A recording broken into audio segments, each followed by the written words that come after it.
believe it or not, the fate of North American trade, the very limits of presidential power, and the future of an entire Canadian province, it all came down to a fight over, well, garbage. Today, we're diving deep into the Great Garbage War, a really bizarre conflict that went all the way to the U.S. Supreme Court. And this quote from the Chief Justice really gets to the heart of the matter. You see, the case wasn't just about garbage trucks crossing the border. Not at all. It was about a much, much bigger question. Can a president use a powerful national emergency law, one that's usually meant for real foreign threats, to slap tariffs on something as ordinary as trash? And the court's answer on that day was a bombshell, a flat-out no. In a major ruling, they said the president had overstepped his authority. This law, the International Emergency Economic Powers Act, or IEPA, it just couldn't be used as a backdoor to wage a trade war. And for a moment, it really seemed like the fight was over. But it wasn't, not even close. You think, okay, the Supreme Court took away the president's biggest weapon, problem solved, right? Well, the war over garbage was far from over, and to understand why, we've got to look at what started this whole crazy fight in the first place. Okay, so first, let's take a closer look at that stunning Supreme Court decision. I mean, this thing put a major check on presidential power, and for a second there, it really seemed like it was going to solve everything. And wow, was it a decisive defeat for the administration? A solid 6-3 vote. The nation's highest court didn't just strike down a tariff on trash, they invalidated the legal justification for a whole bunch of tariffs that had been imposed the year before. On paper, this looked like a huge win for free trade. So if that huge ruling didn't actually solve the problem, what was really going on? To get that, you have to follow the money, or in this very weird case, the lack of it. This whole crisis, it doesn't start in Washington or Ottawa. Nope. It starts with a local policy in Michigan.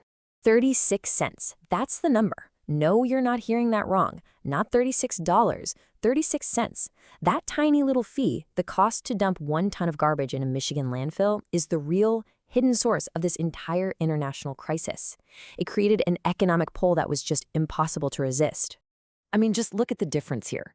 To dump that exact same ton of trash, it costs about $5 in Ohio and $13 in Wisconsin. Michigan's 36-cent fee wasn't just a good deal. It was basically an economic black hole, just sucking in waste from all over, especially from right across the border in Ontario, Canada. And you can really feel the frustration in this quote from a former governor. This wasn't a new problem. We're talking years, even decades, of anger in Michigan over the endless line of Canadian waste trucks on their highways. It's been a political flashpoint for a very, very long time, and it was just setting the stage for a much bigger fight. So with politicians in Michigan fuming for years, the federal government decided it was time to step in. And that is how this local landfill issue completely exploded into an international trade war, where your kitchen garbage bags were suddenly being treated like military hardware. This was the legal weapon of choice. Now, the IEPA is a seriously powerful law. It's the kind of thing you use to sanction rogue states or terrorist groups. But by declaring a national emergency at the border, the administration argued it could regulate all commerce. And in their eyes, all commerce apparently included Canadian garbage.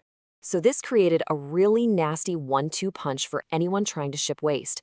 First, they used EPA to slap a 35% tariff on the service of waste disposal. Then they threatened this separate 40% transshipment penalty. The idea was to stop, say, Chinese goods from sneaking through Canada, but because municipal trash is just a mix of everything, any garbage truck could suddenly get hit with this massive fine.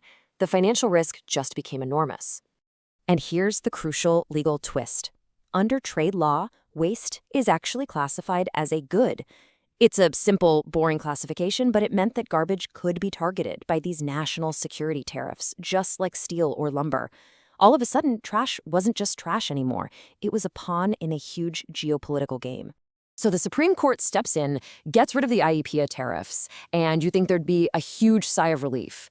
But the conflict didn't just disappear. Oh no, it just mutated really quickly into something new and, in a lot of ways, even more uncertain.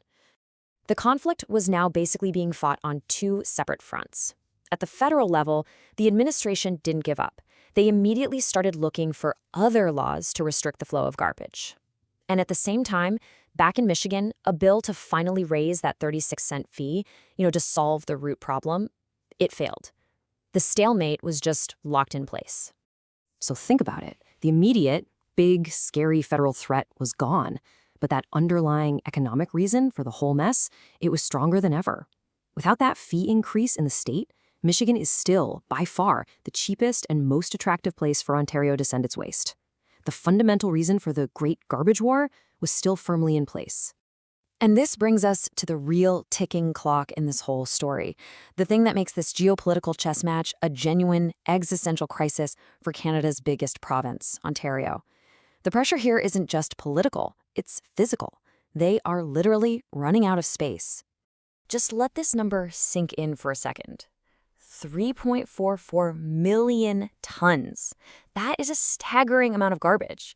It's more than a quarter of everything Ontario produces, and it all gets trucked to the U.S. every single year. This isn't just a matter of convenience. It's a deep structural dependency, and it is Ontario's single greatest vulnerability in this fight. And this right here is what experts are calling the landfill cliff. It's a hard, non-negotiable deadline. If things stay exactly as they are, Ontario runs out of its own landfill space by 2037.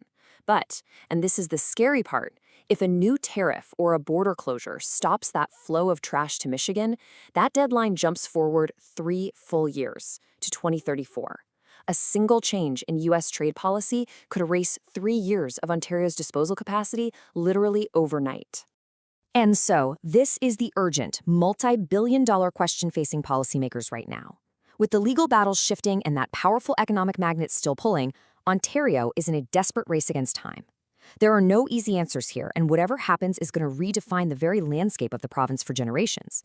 What started with a tiny 36-cent fee has become a full-blown crisis with a very, very real deadline.